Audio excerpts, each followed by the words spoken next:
नमो लोये सौहरिदन्तानं नमो लोये सौहृदानं नमो लोये सौभागिर्यानं नमो लोये सौज्यायानं नमो लोये सौत्रिकावती सावनम् ओंकारमिन्दु संयुक्त नित्यं ध्यायन्ति योगिनः कामदमोक्षदं चैवोंकाराय नमो नमः मङ्गलं भगवान् मङ्गलं गौतमोऽस्मि मङ्गलं कुञ्कुण्डार्यो विजेन्द्रमोऽस्तु नमः समयसाराय स्वानुभूत्या चकास्ते स्वभावाय भवाय सर्वः विभाव निरसनिदाता।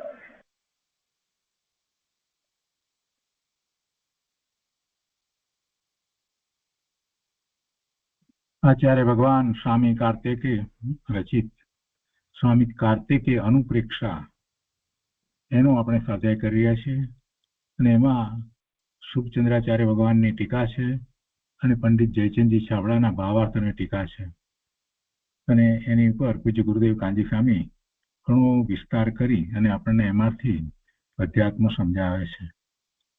સ્વામી કાર્તિકે અનુપ્રેક્ષાના સ્વાધ્યાયમાં આપણે 11 અનુપ્રેક્ષાનો સ્વાધ્યાય પૂરો કર્યો છે અને 12મી અનુપ્રેક્ષા ધર્મ અનુપ્રેક્ષા એનો સ્વાધ્યાય કરી રહ્યા છીએ. આ 12મી અનુપ્રેક્ષાનો વિસ્તાર કરતા આચાર્ય ભગવાને ધર્મની બધી જ વાત કરી દીધી છે. કેટલો બધો દ્રવ્યાનુયોગ પણ સમજાવ્યો છે અને પુરુષાર્થ કેવી રીતે કરવો એની પણ વાત કરી છે અને એટલા માટે એમાં 188 ગાથા આચાર્ય ભગવાને લખી છે. તો આપણે એની શરૂઆત કરી ચૂક્યા છીએ. ગાથા 310 સુધી વાત કરી અને પછી 311ની ગાથા અને 312ની ગાથાના ઉપોદ્ઘાતમાં શ્રદ્ધાની વાત કરતા એમ કહે છે કે હવે શ્રદ્ધાને 9 ગાથા સૂત્રો દ્વારા કહે છે, કેમ કે એ પહેલા સમ્યક શ્રદ્ધાની વાત કરવામાં આવી હતી અને એમાં સમ્યક દર્શનની વાત કરી હતી. ઔપસમિક, ક્ષયોપસમિક અને ક્ષાયિક 3 પ્રકારના સમ્યક દર્શનની વાત અગાઉની ગાથાઓમાં આવી, એને આપણે સારી રીતે સમજ્યા. કર્મ અપેક્ષાએ પણ એ બધી વાતને આપણે સારી રીતે સમજ્યા અને કોને સમ્યક દર્શન થાય એ વાત પણ આપણે એમાંથી સમજ્યા. અને એ પછીથી હવે એ વાતને આચાર્ય ભગવાન સમજાવી રહ્યા છે કે કેવું છે સમ્યક દર્શન, તો એ શ્રદ્ધાન. તો એ શ્રદ્ધાનને 9 ગાથા સૂત્રો દ્વારા કહે છે અને એમાં પહેલી 2 ગાથા એટલે કે ગાથા 311 અને 312 એ આપણે વાંચનમાં લીધી અને એનો અર્થ આપણે લીધો છે. તે પછી ભાવાર્થ છે. તો ફરીથી અર્થ જરાક વાંચનમાં લઈએ છીએ. જે પુરુષ સપ્તભંગો દ્વારા અનેકાંત તત્વોનું નિયમથી શ્રદ્ધાન કરે છે. સપ્તભંગી પ્રવચનસારમાં આવી ગઈ છે, એનો અભ્યાસ પણ આપણે કરી ચૂક્યા છીએ, પણ અહીંયા એને વધારે સારી રીતે સમજાવવામાં આવી છે એટલે ક્રમે કરી અને એ બધું જ ખૂબ સ્પષ્ટ થશે. અહીંયા કહે છે કે જે પુરુષ સપ્તભંગો દ્વારા અનેકાંત તત્વોનું નિયમથી શ્રદ્ધાન કરે છે. શા માટે એમ અનેકાંત તત્વોનું નિયમથી શ્રદ્ધાન કરવું અને એ પણ સપ્તભંગો દ્વારા? સપ્તભંગી વિના પણ આપણે તો શ્રદ્ધાન કરી શકીએ ને. કોઈને આવો પ્રશ્ન થાય તો એનો ઉત્તર આપ્યો છે કે ભાઈ ભગવાનની વાણી છે એમાં તો પરમ સત્ય પ્રકાશ્યું છે અને દરેક વસ્તુ જે છે એનામાં જે ગુણ રહ્યા છે, ધર્મો રહ્યા છે, તો એ બધાનો વિચાર કરીએ તો ધર્મો તો વિરોધાભાસી ધર્મો પણ રહ્યા છે અને બધું એક સાથે છે. એટલે કોઈ વાત એકાંતે છે જ નહીં. અનેક નય દ્વારા વસ્તુ સ્વરૂપને ભગવાને પ્રકાશ્યું છે એટલે જ્યારે એ અનેકાંતમય વસ્તુ સ્વરૂપ છે અને ભગવાને પણ એ જ રીતે પ્રકાશ્યું છે એટલે ભગવાનની વાણીને આપણે સ્યાદ મુદ્રિત વાણી કહીએ છીએ. કોઈ અપેક્ષાથી આમ છે, કોઈ અપેક્ષાથી આમ છે, બીજી અપેક્ષાથી આમ છે, ત્રીજી અપેક્ષાથી આમ છે, ચોથી અપેક્ષાથી આમ છે, એમ બધી અપેક્ષાથી બધા જ દ્રષ્ટિકોણથી આ વસ્તુ સ્વરૂપને જ્યારે સમજાવવામાં આવે ત્યારે પછી કોઈ શંકા તો થતી જ નથી, પણ આશંકા રહે નહીં. એમ સ્પષ્ટ જ્ઞાન ભાન થઈ જાય અને એવું જ્યારે જ્ઞાન ભાન થાય તેમ છે તેમ વસ્તુનું, પદાર્થનું, પોતાના આત્માનું એવું જ્યારે જ્ઞાન ભાન થાય અનેક નય દ્વારા પોતે પોતાને સમજે, જગતને સમજે, તો પછી એની જે મિથ્યા કલ્પનાઓ જે છે ને જગતમાં સુખની બુદ્ધિ કરવાની, જગતના પદાર્થો મને દુઃખી કરે કે સુખી કરે, કે આ બધી મિથ્યા કલ્પનાઓ છે ને, એ કલ્પનાઓનો અંત આવી જાય. વસ્તુ સ્વરૂપને જેમ છે તેમ સમજે, જાણે અને એમ જ જ્ઞાન કરે, અને પછી એ જ પ્રમાણે શ્રદ્ધા રાખે, તો પછી કોઈ રાગ દ્વેષનું કારણ રહેતું નથી. એટલે સમ્યક શ્રદ્ધાન થાય. એટલા માટે એને એ જ રીતે આપણે સમજવું જોઈએ. અને એ માટે આપણને અંતરમાં જે પ્રશ્ન વગેરે થાય, એ પ્રશ્નના ઉત્તર પણ એ રીતે આપણે પ્રાપ્ત કરવા જોઈએ. અને એટલા માટે જ એ બધી વસ્તુ જે છે એને અનેક નય દ્વારા સમજાવવામાં આવી છે. અને આ શ્રુત જ્ઞાનની વિશેષતા છે. શ્રુત જ્ઞાનમાં જ એ અનેક અપેક્ષાઓ દ્વારા સમજણ કરવામાં આવે છે. એટલે નય જે છે તે શ્રુત જ્ઞાનમાં જ હોય છે. આજે કંઈ અહીંયા લખાણ જે છે એને અઘરું ન સમજવું, એનો મિનિંગ સમજવાનો પ્રયત્ન કરીએ ને, એનો આશય સમજવાનો પ્રયત્ન કરીએ તો આપણને ખ્યાલ આવે કે આપણે શું કરી રહ્યા છીએ અને શું કરવું જોઈએ.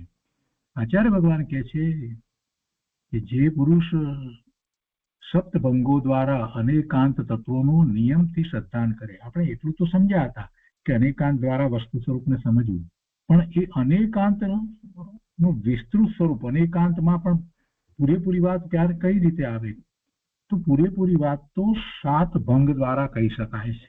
એટલે 7 ભંગ અંતરમાં આપણને ખ્યાલમાં હોય તો દરેક વસ્તુ ઉપર એને લાગુ પાડી અને જ્યારે આપણે પોતે જ એના ઉત્તરો મેળવીએ, એના સમાધાનો કરીએ, તો બધું સ્પષ્ટ થઈ જાય. અને એ 7 ભંગને આપણે જે રીતે સમજ્યા છીએ એને અહીંયા લાગુ પાડવાની વાત કરે છે આચાર્ય ભગવાન.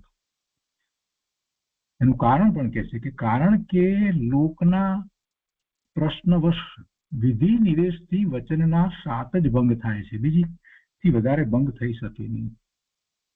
વિધિ નિવેશનો અર્થ શું થાય છે કે જ્યાં જેમ છે તેમ જેને સ્થાપવું, રાખવું, કહેવું, વિચારવું, લેવું, અને જ્યાં જે વસ્તુ એમ નથી તો એ વસ્તુનો નિષેધ કરવો, એને કાઢી નાખવું, એ નિષેધ છે. એટલે વિધિ નિવેશ એ શબ્દ પ્રયોગ કરવામાં આવે છે.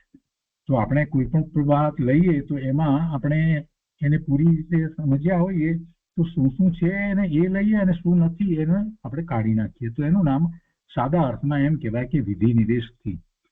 કારણ કે લોકોના પ્રશ્ન વશ વિધિ નિવેશથી વચનના 7 જ ભંગ થાય છે.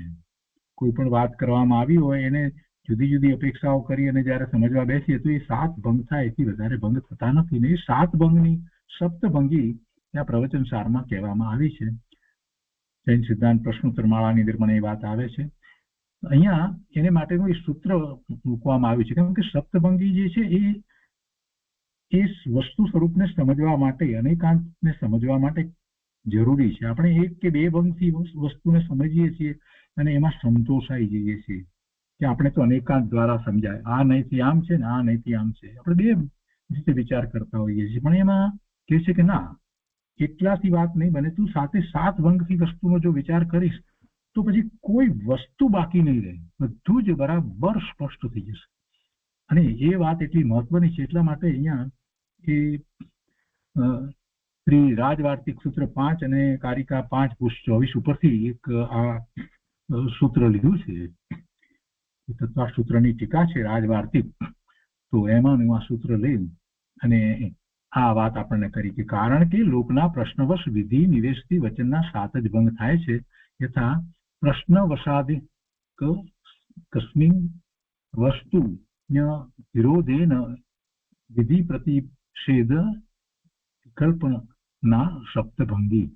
શ્રી રાજવાર્તિક સૂત્રમાંથી આ વાત લીધી છે. તેથી વ્યવહાર પ્રવર્તના અર્થે પણ 7 ભંગોથી વચનની પ્રવૃત્તિ થાય છે. 7 ભંગોથી ખરેખર વચનની પ્રવૃત્તિ થાય છે.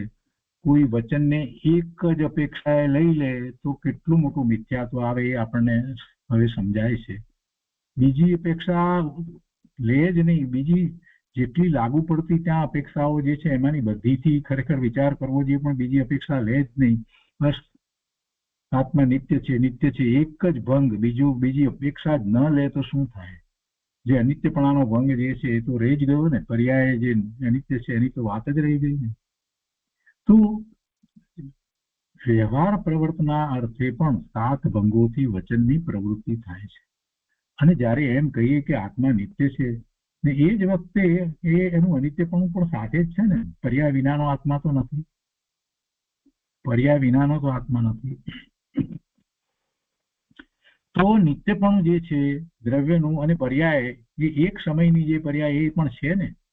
તો નિત્ય ને અનિત્ય બંને વસ્તુ તો સાથે જ છે, પણ બંને સાથે કહી શકાતી નથી. એટલે આપણે જયારે એમ કહીએ કે આત્મા નિત્ય જે છે અસ્તિ, તો પછી નાસ્તિકપણે જે છે તે જે વાત જે છે તે આત્માની જ વાત લઈએ તો એનું અનિત્યપણું, એ આત્મા અનિત્ય નથી પણ છતાંય પર્યાય અપેક્ષાએ એનું અનિત્યપણું પણ છે. અને એ અનિત્યપણું અને નિત્યપણું બંનેને આપણે લઈએ, એ બંનેનું નિત્યપણું અને અનિત્યપણું એવા બે ધર્મ લઈએ તો એ બે ધર્મ એક સાથે જ હોવા છતાં એક સાથે કહી શકાતા નથી. એટલે ક્રમમાં કહીએ છીએ કે આત્મા નિત્ય છે, સ્યાત નિત્ય, આત્મા સ્યાત અનિત્ય. સ્યાત કહીએ એટલે કોઈ અપેક્ષા, પછી શું અપેક્ષા છે એ પછી આપણે એની આગળ લગાડી દઈએ છીએ. તો એ સ્યાત નિત્ય અને સ્યાત અનિત્ય, આત્મા સ્યાત નિત્ય, સ્યાત અનિત્ય, બે વાત થઈ. અને ત્રીજા ભાગની અંદર તો એ વાત આવી જાય છે કે એ બંને હોવા છતાં એ ક્રમે કહેવાય છે. એક સાથે છે, એક સાથે હોવા છતાં કહેવાતું નથી એક સાથે, એ ક્રમે કહેવાય છે, એક પછી એક કહેવાય છે. નિત્ય છે અને અનિત્ય છે એમ ક્રમ થાય છે. એ પછી એનામાં કાળની વાત કરી દીધી છે. એના પછીની જે ભંગ જે છે એની અંદર કાળને કે એક જ કાળે કહી શકાતા નથી, એક સાથે એ કહી શકાતું નથી. પેલું ક્રમમાં કહેવાય છે અને પછી એક જ કાળમાં. એટલે એ પ્રમાણે બધા ભંગની વાત, સાત ભંગની વાત આવે છે. આગળ વધારે વિસ્તાર આવે છે એટલે આપણે અત્યારે નથી લેતા. તો એમ દરેક વસ્તુને સાત ભંગ દ્વારા સમજવામાં આવે તો બધું ખૂબ સ્પષ્ટ સમજાઈ જાય છે. તો કે છે કે તેથી વ્યવહાર પ્રવર્તના અર્થે પણ સાત ભંગોથી વચનની પ્રવૃત્તિ થાય છે. આ સ્પષ્ટતા કરીને પછી કે છે કે વળી જે જીવ અજીવાદી, જીવ અજીવ આદિ 9 પ્રકારના પદાર્થોને, આ જીવ અજીવાદી 9 પદાર્થો જે આપણે કહીએ છીએ, જીવ અને અજીવના સંયુક્તથી થતી બાકી 7 તો પર્યાયો છે. એ 7 તો પર્યાય છે, જેમાં આશ્રવ, પુણ્ય, પાપ, બંધ, સંવર, નિદ્રા અને મોક્ષ. તો આ બધી જે છે એ તો બધી પર્યાય છે, એ 7. અને જીવ અને અજીવ એમ 9. તો કે છે કે જીવ અજીવ આદિ 9 પ્રકારના પદાર્થોને શ્રુત જ્ઞાન પ્રમાણથી અને તેના ભેદ જે નય તેનાથી પોતાના આદર, યત્ન, ઉદ્યમથી માને, શ્રદ્ધાન કરે તે શુદ્ધ સમ્યક દ્રષ્ટિ છે. એટલે આપણી પાસે તો બે જ જ્ઞાન છે, મતિ અને શ્રુત જ્ઞાન છે.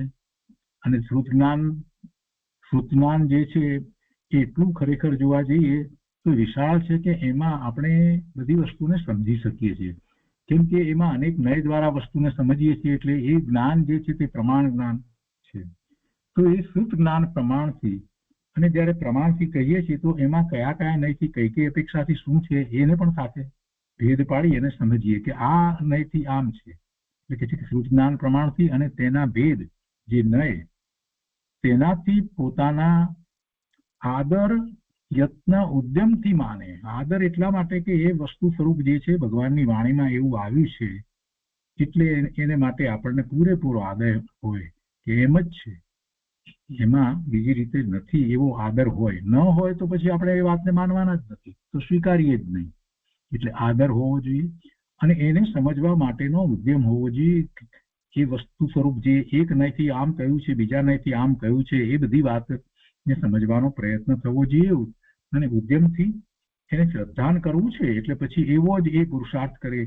તો ઉદ્યમમાં તો એને જે જુદી રીતે માન્યતા કરી હતી, અનંત કાળથી જીવે જગતના સ્વરૂપને, આત્માના સ્વરૂપને વિપરીત રૂપે શ્રદ્ધ્યું છે, વિપરીત શ્રદ્ધાન કર્યું છે, એ બધી શ્રદ્ધા, ખોટી શ્રદ્ધાને એને છોડી દેવી પડે.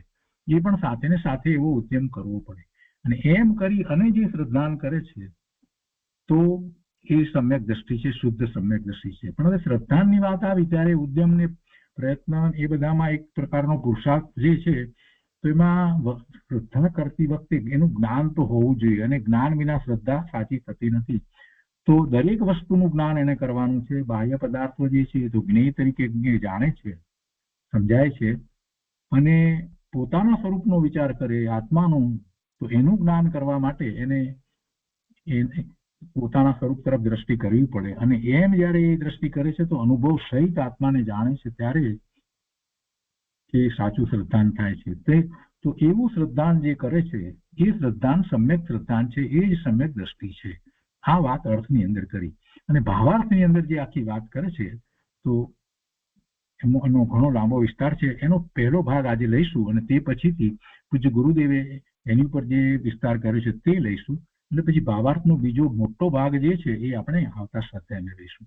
તો ભાવાર્થમાં પંડિત જયચંદજી કહે છે કે વસ્તુનું સ્વરૂપ અનેકાંત છે, જેમાં અનેક અંત અર્થાંત ધર્મ હોય તેને અનેકાંત કહે છે. અનેક અંત અનેક ધર્મ હોય તેને અનેકાંત કહે છે. તે ધર્મ અસ્તિત્વ નાસ્તિત્વ, એકત્વ અનેકત્વ, નિત્યત્વ અનિત્યત્વ, ભેદત્વ અભેદત્વ, અપેક્ષાત્વ દૈવ સાધ્યત્વ,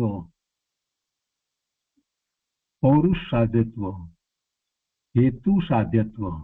જો અહીંયા પહેલા જે લીધા છે તો બધા એક ધર્મથી તદ્દન વિપરીત ધર્મો એ પહેલા લીધા. એક અને અનેકને એ લીધું જે છે તેમાં અસ્તિત્વ નાસ્તિત્વ, એકત્વ અનેકત્વ, નિત્યત્વ અનિત્યત્વ, ભેદત્વ અભેદત્વ, એ બધા તો સામે વિરોધાભાસી ધર્મોને લીધા છે, પણ એ બધા એક સાથે છે, વસ્તુમાં એક સાથે છે. પછી અપેક્ષાત્વ દૈવ સાધ્યત્વ, સાધ્ય કેવી રીતે સાધી શકાય એને માટેના જે ભંગ, એને માટેની જે અપેક્ષા વગેરે લીધા છે. તો એને માટે કહે છે કે દૈવ સાધ્યત્વ, પૌરુષ સાધ્યત્વ, હેતુ સાધ્યત્વ, આગમ સાધ્યત્વ, અંતરંગત્વ, આ બધા કઈ રીતે સાધી શકાય એ અપેક્ષાથી વાત લીધી છે. પછી અંતરંગત્વ, બહિરંગત્વ ઇત્યાદિ તો સામાન્ય ધર્મ છે. અને પછી કહે છે વિશેષ ધર્મ. તો વિશેષ દ્રવ્યની વાતમાં કહે છે કે દ્રવ્યત્વ પર્યાયત્વ, જીવત્વ અજીવત્વ, સ્પર્શત્વ રસત્વ, ગંધત્વ, વર્ણત્વ, શબ્દત્વ, આ બધા વિશેષ ધર્મ છે. એમાં અમુક પૂતગળની અંદર છે એ રીતે વાત લેવી છે ને. તો શુદ્ધત્વ અશુદ્ધત્વ, મૂર્તત્વ અમૂર્તત્વ, સંસારિત્વ સિદ્ધત્વ, અવગાહત્વ, ગતિ હેતુત્વ, સ્થિતિ હેતુત્વ, વર્તના હેતુત્વ ઇત્યાદિ વિશેષ ધર્મ છે. આ પ્રકારે ધર્મ એની અંદર છે. એટલે એવા અનેક ધર્મ સ્વરૂપ વસ્તુ છે. અને એ અનેક ધર્મને એ એની અપેક્ષા સહિત જ્યારે વર્ણવવામાં આવે છે તો આપણને વસ્તુનું એવું જ્ઞાન થાય છે. એટલે વસ્તુ અનેકાંત સ્વરૂપ છે, વસ્તુમાં આવા ધર્મ રહ્યા છે એટલે અનેકાંત સ્વરૂપ છે. અને એને સમજીએ છીએ તો પણ આપણે અનેકાંત દ્વારા સમજીએ છીએ. અને અનેકાંત દ્વારા સમજીએ ત્યારે એક નય દ્વારા એક અપેક્ષાથી વાત કરતા હોઈએ ત્યારે બીજી અપેક્ષાથી પણ વાત છે. આ જે અપેક્ષાથી અમે અત્યારે વાત કરી રહ્યા છીએ એના સિવાય બીજી અપેક્ષાથી વાત છે એમ જણાવવા માટે જે અપેક્ષાથી વાત કરતા હોઈએ એ વખતે અપેક્ષા ન બોલીએ સાથે, તો માત્ર આગળ સ્યાત શબ્દ મૂકીએ એટલે ખ્યાલ આવે કે આ કોઈ એક અપેક્ષાથી વાત કરવામાં આવી છે. સ્યાત શબ્દ ન મૂકીએ તો એકાંત થઈ જાય. હું નિત્ય જ છું એમ કહીએ તો એકાંત થઈ ગયું, બીજી અપેક્ષાને આપણે રાખી જ નહીં.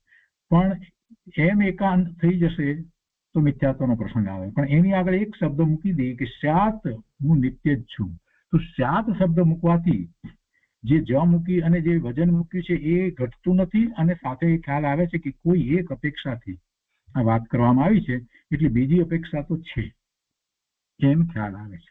એટલે જ મૂકી અને આપણે માત્ર એકાંત કરીએ છીએ એવું નથી. જ મૂકી અને એનું મહત્વ વધારી દઈએ છીએ તો એટલા માટે આપણને ઘણીવાર જ મૂકવાનું હોય છે, એનું મહત્વ લાગે છે એટલે જ મૂકીએ છીએ. એકાંત થઈ જાય છે તો હવે એકાંત ન થવા દેવું હોય તો શું કરવું પડે? તો કે સ્યાત શબ્દ મૂકી દો. હું નિત્ય જ છું એ વાતને આપણે ખૂબ સારી રીતે પકડવી છે એટલે જ તો મૂક્યો, પણ હવે એ એકાંત થઈ જાય તો નહીં ચાલે, એટલે શાસ્ત્ર શબ્દ મૂકવો. એટલે કે કોઈ અપેક્ષાએ હું નિત્ય જ છું, દ્રવ્ય અપેક્ષાએ હું નિત્ય જ છું, એમાં કોઈ બીજો મત નથી, કોઈ ફેરફાર નથી. ત્રિકાળ આ તો સત્ય, પરમ સત્ય છે. હું નિત્ય છું એ વાતમાં દ્રવ્ય અપેક્ષાએ હું નિત્ય જ છું, દ્રવ્ય અપેક્ષાએ હું નિત્ય જ છું એટલે જ મૂકી અને મહત્વ પણ વધારી દઈએ છીએ. પણ એ અપેક્ષા ન મૂકીએ અને માત્ર આગળ સ્યાદ શબ્દ મૂકીએ તો પણ એમાં ખ્યાલ આવી જાય છે કે બીજી અપેક્ષા ઊભી છે, અને બીજી અપેક્ષા જે અપેક્ષા છે તે એ અપેક્ષા પર્યાય અપેક્ષાએ પણ વાત છે. તો પર્યાય અપેક્ષાએ હું અનિત્ય જ છું એમાં પણ જો મૂકવું હોય તો મૂકી શકાય, પણ એ પર્યાય અપેક્ષાએ એમ આગળ બોલીને મૂકવું પડે. તો એ ન બોલવું હોય તો માત્ર એટલું કહી કે સ્યાત અનિત્ય જ, તો પણ વાંધો નથી આવતો. તો ખ્યાલ આવે છે કે કોઈ એક અપેક્ષાએ અનિત્ય પણ છે. એટલે સ્યાત શબ્દનું બહુ લગાડવું એ બહુ મહત્વનું છે, અને એની વાત પછી આગળ વિસ્તારથી આવશે. તો એ બીજો ભાગ જે છે એમાં એ બધી વિસ્તારપૂર્વક વાત લીધી છે, અને એ આખું એની અંદર આપણને પ્રમાણના, નયની, અનેકાંતની, શાદવાદની બધી જ વાત આ ધર્મને સમજવા માટે કેવી રીતે લાગુ પાડવી એ વાત લેવામાં આવી છે. માત્ર અહીંયા અનેકાંત ને શાદવાદની વાત કરી છે એમ નથી, પણ ધર્મની વાતની અંદર કેવી રીતે લાગુ પાડવી એ વાત એમાં સમજાવી છે. એટલે આ નો જે વિસ્તાર જયચંદજીએ કર્યો છે એ અદ્ભુત છે. તો એ આપણે એ બીજો ભાગ જે છે એ આગળ પછીથી લઈશું. તો આટલો પહેલો ભાગ જે આપણે કર્યો, અર્થ કર્યો અને ભાવાર્થ કર્યો, એની ઉપર પૂજ્ય ગુરુદેવ કાંજી સ્વામીએ જે વિસ્તાર કર્યો છે તે લઈએ છીએ. એમ ન સમજશો કે આપણે આ 311 કરીએ છીએ 312 બાકી રહે છે, એવો અર્થ નથી થતો. માત્ર આપણે અર્થ જે કર્યો છે અને જે ભાવાર્થનો પહેલો ભાગ કર્યો છે, તો એ અપેક્ષાએ આપણે પૂજ્ય ગુરુદેવનું પ્રવચન એટલા ભાગનું લઈએ છીએ. તો ગુરુદેવે અહીંયા જે વિસ્તાર કર્યો છે તે લઈએ છીએ. ગાથા 311, 312 અને અર્થ અને ભાવાર્થ આપણે જેટલો ભાગ વાંચ્યો છે એટલો અહીંયા સુધી લઈએ છીએ. આ બધા ગતિ હેતુત્વ, સ્થિતિ હેતુત્વ, વર્તના હેતુત્વ ઇત્યાદિ વિશેષ ધર્મ છે ત્યાં સુધીનો ભાગ. ગુરુદેવ અહીંયા કહે છે કે જુઓ, આ ગાથા ઘણી અલૌકિક છે. અધ્યાત્મનું રહસ્ય તેમાં મૂકી દીધું છે. આ બીજો ભાગ છે, સ્વામી કાર્તિક અનુપ્રેક્ષા પ્રવચન ભાગ બીજો, એના પારા નંબર 37 ઉપર છે. અહીંયા ગુરુદેવ કહે છે કે જુઓ, આ ગાથા ઘણી અલૌકિક છે, અધ્યાત્મનું રહસ્ય તેમાં મૂકી દીધું છે. તત્વ અનેકાંત સ્વરૂપ છે, એટલે કે જીવ જીવપણે છે, જીવ અજીવપણે નથી. કેટલીક વાતને સમજતા જવાની, સ્વીકારતા જવાની, બેસાડતા જવાની. નહીતર પછી આ સ્વાધ્યાય જે કર્યો છે એનો કાંઈ અર્થ રહેશે નહીં. આપણે બહુ શાંતિથી એટલા માટે વધારે સમય આપીશું. કેટલાકને જેને અભ્યાસ છે એને એમ લાગશે કે આટલો બધો સમય શું કરવા આપણે આપીએ છીએ, આપણને તો આવડે છે, પણ જેમને અભ્યાસ નથી એમને પણ આ ગાથા આટલી બધી મહત્વની છે, એટલે એક એક વાતને એ પોતે સાંભળી એને સ્વીકારતા જાય, બેસાડતા જાય અંતરમાં. એટલા માટે આપણે શાંતિથી લઈશું. ઘણા દિવસ ચાલશે, પણ એને લીધે થઈ અને એ પૂરું થશે ત્યાર પછીથી કોઈ પ્રશ્નો નહીં રહે. અહીંયા કહે છે કે તત્વ અનેકાંત સ્વરૂપ છે. અનેકાંત સ્વરૂપ તત્વ છે. બેસી જાય છે વાત તો બરાબર છે, એમ જ છે. એટલે કે જીવ જીવપણે છે, જીવ અજીવપણે નથી. જીવ અજીવપણે નથી, બરાબર જ છે ને. એમ અસ્થિ નાસ્તિ. અસ્થિ શું થઈ? જીવ જીવપણે છે તે અસ્થિ થઈ, અને જીવ અજીવપણે નથી એમ નાસ્તિ થઈ. કેમ કે અજીવ કેટલા છે દ્રવ્ય? 5 અજીવ દ્રવ્ય છે. તો એને આપણે ગણકારીએ નહીં, એને માત્ર હું જીવ છું એમ કરીએ, પણ હું જીવ છું તો કેવો છું? જીવપણે છું. મારામાં અજીવનું એક પણ લક્ષણ નથી. જે અજીવ જે છે એ પણ હું નથી. એ વાત અધ્યાત્મમાં તો કેટલી મહત્વની છે. આપણે ભેદ જ્ઞાન કરીએ છીએ ત્યારે શું લઈએ છીએ કે આ શરીર જે છે એ તો અજીવ છે, એ પણ હું નથી, હું શરીર પણ નથી. આ ભેદ જ્ઞાનની મુખ્ય વાત તો આ છે કે જે શરીર જે છે એ જળ છે, એ જીવ નથી, ચેતન નથી, તો એ અજીવ છે. તો હું એ શરીર પણ નથી, અજીવ પણ નથી. એ નાસ્તિપણું જે છે એ તો ખૂબ મહત્વનું છે. ભેદ જ્ઞાન કરવા માટે અસ્થિ અને નાસ્તિ બંને પૂર્વક વાત સમજવી તો પડે છે ને. એટલે અહીંયા વાત કરી છે, કઈ અમસ્તી વાત નથી કરી. એટલે કે જીવ જીવપણે છે, જીવ અજીવપણે નથી. એમ અસ્તિ નાસ્તિ આદિ સપ્તભંગી વડે અનેકાંતત્વને નિયમથી શ્રદ્ધે છે તે જીવ સમ્યક દ્રષ્ટિ છે. એ વાત તો આપણે અર્થમાં લીધી. સપ્તભંગી વડે, આ તો આપણે બે ભંગ લીધા, પણ એમાં પછી આ જીવ પોતે જીવપણે છે, અજીવપણે નથી, પણ એ પછી પાછું બંને ધર્મ જે છે એક સાથે રહેલા છે પણ કહી શકાતા નથી એક સાથે, ક્રમે કહેવાય છે, એક જ સમયમાં કહેવાતા નથી. આ બધી વાત જે છે એ બધા ભંગ છે. એ રીતે ભંગ એને લાગુ પાડવામાં આવે તો આપણને શાંતિ થઈ જાય કે છે આ જ વસ્તુ છે ને હું કેમ એને માનતો નથી કે હું જીવપણે છું ને અજીવપણે નથી. એ વસ્તુ એક સાથે હોવા છતાં, એક બોલવામાં હું ક્રમે બોલું છું, એક સાથે વસ્તુનું સ્વરૂપ તો એવું જ છે. તો જયારે હું વેદ જ્ઞાન કરું છું ત્યારે સીધી વાત છે કે હું જે છું, જે ચેતનપણે જીવપણે છું, એ જ વખતે હું અજીવપણે નથી, એ જ વખતે હું અજીવપણે નથી. અને એનો જયારે ચિંતન થાય છે ત્યારે થાય છે ઘરે રે આ હું શરીર સહિત મને માનું છું જ્યારે ને ત્યારે, આ તો મોટી ભૂલ થઈ રહી છે. જે વખતે હું જીવ છું એ જ વખતે આ શરીર પણ નથી. આખો ખ્યાલ કેટલો બધો સરસ આવી જાય છે. સપ્તભંગી દ્વારા જયારે વસ્તુને વધારે વિસ્તારથી પકડીએ છીએ ત્યારે વધારે સમજાય છે. એટલે કહે છે અહીંયા કે જયારે એમ વસ્તુ સ્વરૂપને એનું જ્ઞાન કરી અને એની શ્રદ્ધા કરે છે તો એવી શ્રદ્ધા કરનાર જે છે તે સમ્યક દ્રષ્ટિ છે.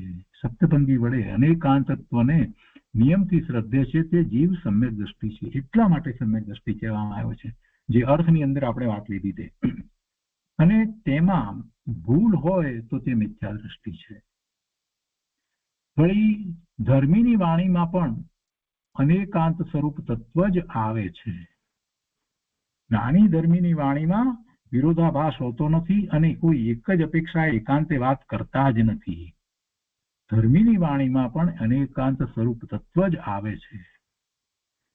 આત્મા આત્માપણે છે અને આત્મા કર્મપણે નથી. રાગ રાગપણે છે અને રાગ છે તે કર્મપણે નથી. એમ જ છે ને વસ્તુ તો. આત્મા આત્માપણે છે અને આત્મા કર્મપણે પણ નથી અને આત્મા રાગપણે પણ નથી. અને રાગ છે તો એ રાગ જે છે એ પણ રાગપણે છે, પણ રાગ પણ કર્મપણે નથી. કર્મ ને રાગ બે જુદા. રાગ જે છે ક્યાં થયો? જીવની પર્યાયમાં થયો, અને કર્મ તો એનાથી જુદા ભિન્ન રહ્યા. કર્મ રાગ કરાવતું નથી. જો આ વાત આપણે સમજાવીએ તો તરત જ વાત બેસી જાય કે વાત તો બરાબર છે. રાગ રાગપણે છે, કર્મપણે નથી, તો પછી કર્મ રાગ કરાવે એ વાત ક્યાં રહી? કર્મને કારણે રાગ થાય એ વાત ક્યાં રહી? કેટલું સહેલાઈથી સમજાઈ જાય છે. ગુરુદેવ કહે છે કે આમ બધા તત્વોને જેમ છે તેમ પ્રતીતમાં લે, શ્રદ્ધામાં લે, વિચારપૂર્વક એ જ રીતે શ્રદ્ધામાં લે, પ્રતીતમાં લે. તેમજ લોક વ્યવહારમાં પણ એ જ પ્રમાણે કહે. આ કરવા જેવું છે. પછી ગુરુદેવ અહીંયા કહે છે કે પ્રશ્ન વશે જીવ આદિ તત્વોમાં સપ્તભંગી દ્વારા કથન કરે તે સ્યાદવાદ છે. અનેકાંત સ્વરૂપનું પ્રતિપાદન કરે એટલે અનેકાંત સ્વરૂપનું પ્રતિપાદન કરવાની પદ્ધતિ કઈ છે? સ્યાદવાદ પદ્ધતિ છે. એટલે આપણે એક કથન શૈલી અથવા તો લખવાની શૈલીમાં આપણે એને સ્યાદવાદ કહીએ છીએ. અને વસ્તુનું સ્વરૂપ જ્યારે વાત કરીએ ત્યારે એ અનેકાંત સ્વરૂપ છે. એમાં અનેક ધર્મ છે એટલે અનેકાંત સ્વરૂપ વસ્તુ છે. પણ એનું પ્રતિપાદન કરવું હોય તો આપણે કઈ રીતે કરીએ? સ્યાદવાદ દ્વારા કરીએ. તો કે છે કે અનેકાંત સ્વરૂપનું પ્રતિપાદન કરે ત્યાં દરેક જીવ અનંત ગુણરૂપ ધ્રુવ પર્યાયથી અભેદ ત્રિકાળ અંત તત્વ છે. તેમાં પુણ્ય પાપ આશ્રવ સંબર નિદ્રા બંધ મોક્ષરૂપ ક્ષણિક પર્યાયનો અભાવ છે. અને પુણ્ય પાપ આશ્રવ વગેરે પર્યાય તે કાળે તે પણ તેટલો જીવ નથી. શું વાત કરી? જીવની વાત કરતા આપણે દર વખતે ગુરુદેવ આ વાત કરે છે એ જ વાત છે, નવી વાત નથી કરી. પણ ગુરુદેવ કહે છે કે દરેક જીવ અનંત ગુણ રૂપ ધ્રુવ પર્યાયથી અભેદ ત્રિકાળ અંત તત્વ છે.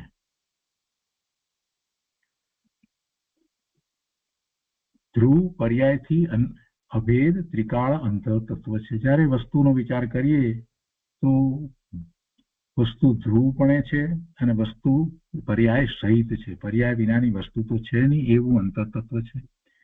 તો તેમાં પુણ્ય પાપ આશ્રવ સંવર નિદ્રા બંધ મોક્ષ રૂપ એ ક્ષણિક પર્યાયોનો અભાવ છે. વસ્તુની અંદર આવી કોઈ પર્યાય નથી. પુણ્ય પાપ આશ્રવ સંવર નિદ્રા બંધ મોક્ષ રૂપ ક્ષણિક પર્યાયો એવી કોઈ ક્ષણિક પર્યાયો વસ્તુની અંદર નથી. પર્યાયનો અભાવ છે. અને પુણ્ય પાપ આશ્રવ વગેરે પર્યાય તે કાળે તે પણ છે. પાછી જે સમયે છે એ પર્યાય તો એ પણ છે, એનું અસ્તિત્વ છે, પણ એટલો અમથો જીવ નથી, એટલી પર્યાય જેટલો જીવ નથી. એ વાત ગુરુદેવે વારંવાર કરી છે. પર્યાયની દ્રષ્ટિ કરીએ તો પર્યાય છે, પર્યાયનું અસ્તિત્વ છે, અને એ પર્યાયની અંદર જીવ વ્યાપે છે, એટલે કે જીવના ગુણો વ્યાપે છે. શુદ્ધ નિર્મળ પર્યાયમાં એમ જ છે. તો પણ એટલો જ જીવ નથી, એટલું જ એનું સ્વરૂપ નથી. એમ જીવ આદિને શ્રુત જ્ઞાન પ્રમાણથી તથા તેના ભેદ જે નિશ્ચય વ્યવહારને તેના વડે પોતાના આદર યત્નથી માને જાણે છે તે શુદ્ધ સમ્યક દ્રષ્ટિ થાય છે. આગળ કહે છે કે જીવ અજીવ પુણ્ય આદિ નવ પદાર્થને પૃથક પૃથક જાણે, એક તત્વમાં બીજાને ન ભેળવે. નવ છે તો નવને નવ તરીકે જ રાખે, બે ભેગા ના કરે.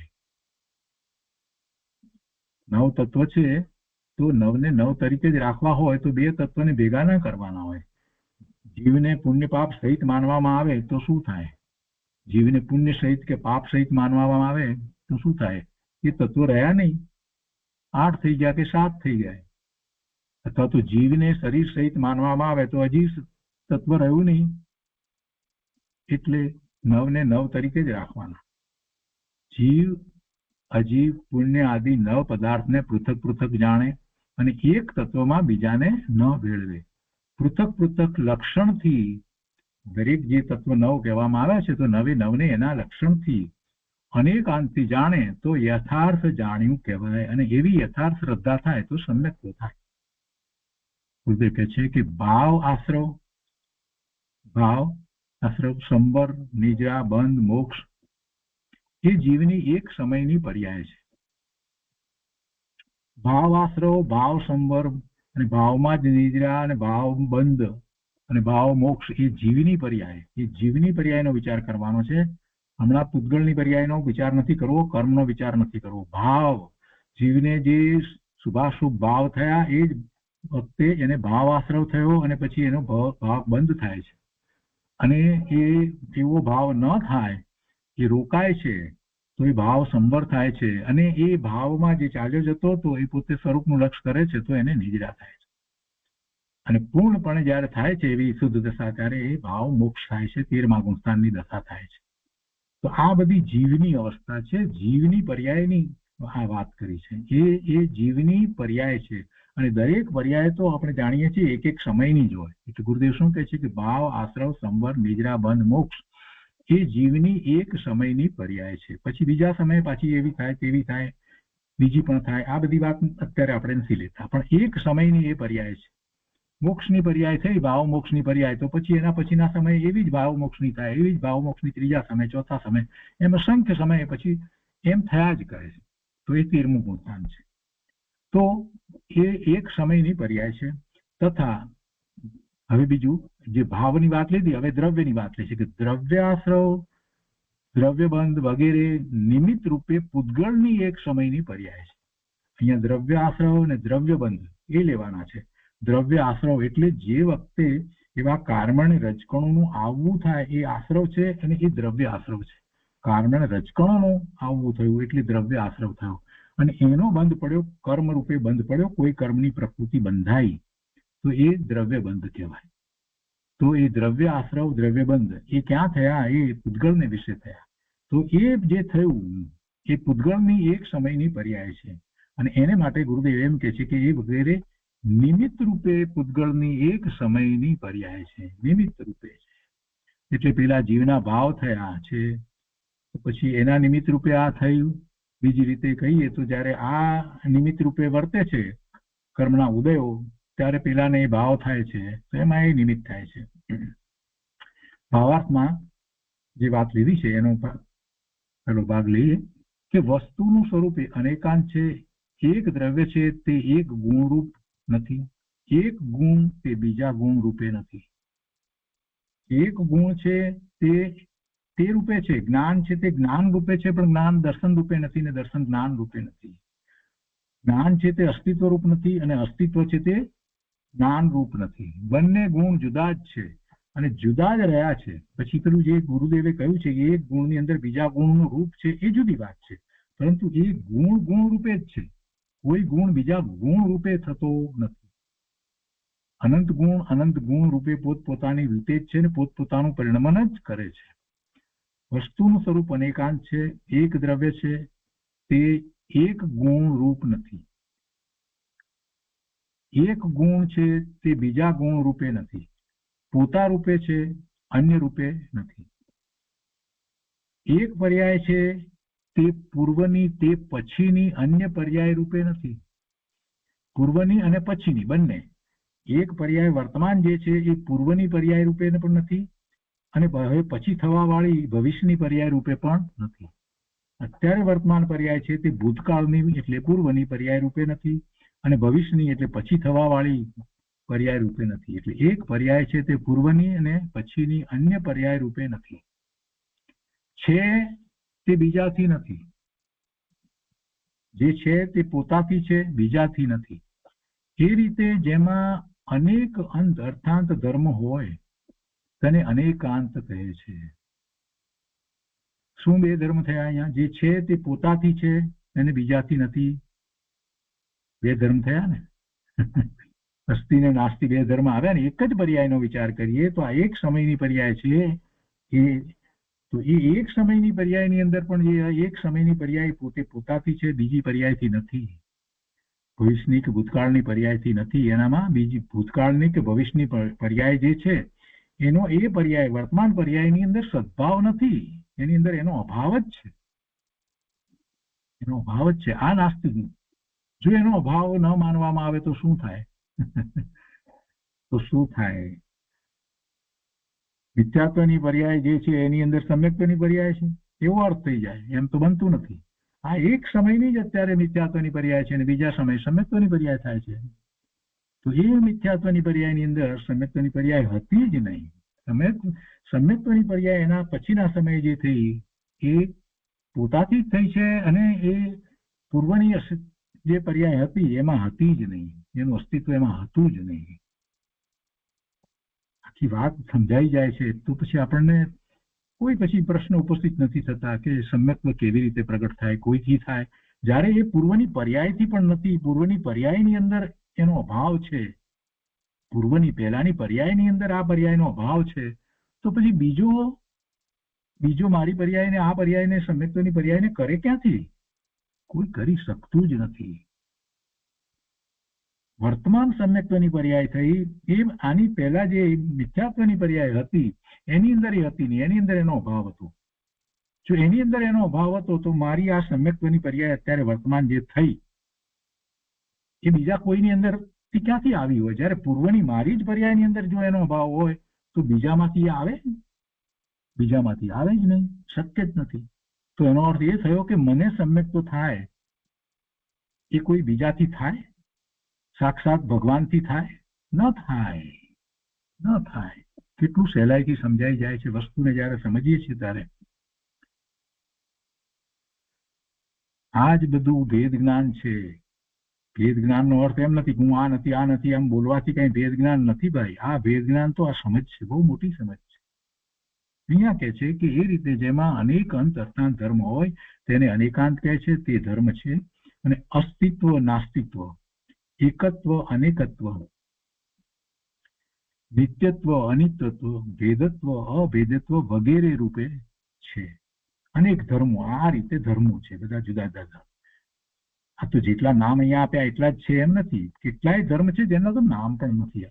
કેમ કે ભાષાની અંદર એટલી વિશાળતા નથી, અનંતતા નથી.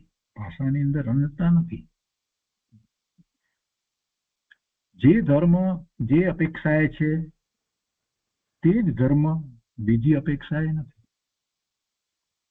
જો કેટલી સરસ વાત સમજાવી. જે ધર્મ જે અપેક્ષાએ છે તે જ ધર્મ બીજી અપેક્ષાએ નથી.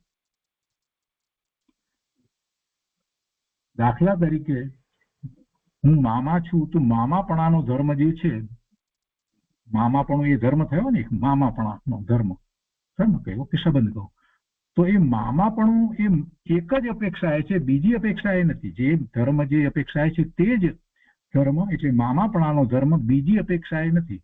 એટલે મામાપણાનો ધર્મ એક અપેક્ષા, એટલે મારા ભાઈના દીકરાની અપેક્ષાએ નથી, પણ મારી બહેનના દીકરાની અપેક્ષાએ છે. દાખલા તરીકે સમજવું હોય સહેલાઈ, એકદમ સામાન્ય દ્રષ્ટાંત કે મારામાં મામાપણાનો ધર્મ છે, તો એ કઈ અપેક્ષાએ છે? તો કે મારી બહેનના જે સંતાન છે એની અપેક્ષાએ મારામાં મામાપણાનો ધર્મ છે. પણ આ જ ધર્મ બીજી અપેક્ષાએ લઈએ, મારા ભાઈના સંતાનોની અપેક્ષાએ લેવા જઈએ તો ખોટું પડે છે, નથી થતું. ત્યાં બીજો ધર્મ છે, ત્યાં ધર્મ છે તેને કાકાપણાનો ધર્મ છે. એટલે જે ધર્મ જે અપેક્ષાએ છે તે જ ધર્મ બીજી અપેક્ષાએ નથી. એ ધર્મ એ જ અપેક્ષાએ છે. કેટલી સરસ વાત છે. દ્રવ્ય સામાન્યપણે, હવે આપણે ધર્મની વાત લઈએ, આ તો બેઝિક સમજાઈ જાય એટલા માટે ઉદાહરણ લીધું. અહીંયા કહે છે કે દ્રવ્ય સામાન્યપણે નિત્ય અભેદ શુદ્ધ છે. દ્રવ્ય સામાન્યપણે નિત્ય અભેદ શુદ્ધ છે. તો તે પર્યાયથી પણ એમ જ છે એમ નથી. આ જે ધર્મ કહેવામાં આવ્યા, નિત્યપણું, અભેદપણું, શુદ્ધપણું, એવા જે ત્રણ ધર્મની વાત કરી ગુરુદેવે, તો એ દ્રવ્ય અપેક્ષાએ છે, પણ પર્યાય અપેક્ષાએ એમ નથી. નિત્યપણું નથી, અભેદપણું નથી, શુદ્ધપણું પણ નથી. પર્યાય અપેક્ષાએ તો એનાથી બધું ઉલટું છે. અનિત્યપણું છે, ભેદ છે, અશુદ્ધપણું છે. જે ધર્મો દ્રવ્ય અપેક્ષાએ છે એ જ ધર્મો એ પર્યાય અપેક્ષાએ નથી. દરેક ધર્મ પોતાથી છે અને પરથી નથી. દરેક ધર્મ પોતાથી છે અને પરથી નથી. નિત્યપણું એ નિત્યપણાથી છે, પણ બીજા ધર્મથી એ નિત્યપણું નથી. દરેક ગુણ પોતાથી છે, બીજા ગુણથી નથી. હવે અહીંયા આ ગુરુદેવના પ્રવચન વખતે કોઈએ વચ્ચે પ્રશ્ન કર્યો કે આશ્રવ છે તે જીવથી ભિન્ન છે કે અભિન્ન છે? આ વાત ચાલતી હતી, ત્યાં કોઈએ પ્રશ્ન કર્યો એટલે એનો ઉત્તર આપ્યો છે. આપણે સમજી શકીએ એવો ઉત્તર છે, બહુ સહેલો છે. આશ્રવ છે, બરાબર છે ને, આશ્રવ છે તે જીવથી ભિન્ન છે કે અભિન્ન છે? પહેલા જ સમજાયું ગુરુદેવે, આશ્રવ તો બે પ્રકારે છે ને, ભાવ આશ્રવ અને દ્રવ્ય આશ્રવ. અને આને યાદ કરીએ એટલે આપણને વાત સમજાય. ગુરુદેવ અહીંયા કહે છે કે પર્યાય અપેક્ષાએ જીવથી અભિન્ન છે. પાછું જીવને માટે લેવાનું છે ને, આપણે તો દ્રવ્ય અપેક્ષાએ અને પર્યાય અપેક્ષાએ પણ પાછું લેવાનું છે. તો પર્યાય અપેક્ષાએ જીવથી અભિન્ન છે, દ્રવ્ય અપેક્ષાએ ભિન્ન છે. દ્રવ્ય અપેક્ષાએ તો એ આશ્રવ જુદો જ છે, દ્રવ્યની અંદર આશ્રવ ઘૂસતો નથી. ભાવ આશ્રવ લઈએ તો, અહીંયા દ્રવ્ય આશ્રવની વાત નથી લેતા. દ્રવ્ય આશ્રવ એટલે જળ કર્મ, કાર્મણે રજકણું. દ્રવ્ય આશ્રવ એટલે કાર્મણે રજકણું જે આવે એને આપણે દ્રવ્ય આશ્રવ કહીએ છીએ. એની વાત નહીં. આપણે પહેલા ભાવ આશ્રવનો વિચાર કરીએ તો ભાવ આશ્રવમાં શું થાય છે? એ જીવની પર્યાયમાં છે. તો એ પર્યાય અપેક્ષાએ જીવથી અભિન્ન છે, જીવથી જુદું નથી. પણ જીવ દ્રવ્ય લઈએ, ત્રિકાળી વસ્તુ જે છે, ધ્રુવ વસ્તુ લઈએ, તો એ અપેક્ષાએ એ જીવથી ભિન્ન છે. આશ્રવ છે એ ત્રિકાળી વસ્તુની અપેક્ષાએ વિચાર કરીએ તો એનાથી તો જુદો છે ને. એટલે દ્રવ્ય અપેક્ષાએ એ ભિન્ન છે.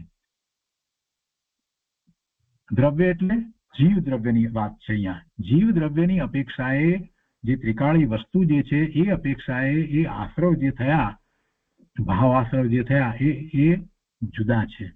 અને એ જીવના પરિણામ છે, એટલે એ જીવથી જુદા નથી. તો એ જીવની પર્યાય છે, તો જીવની પર્યાય અપેક્ષાએ જીવથી અભિન્ન છે.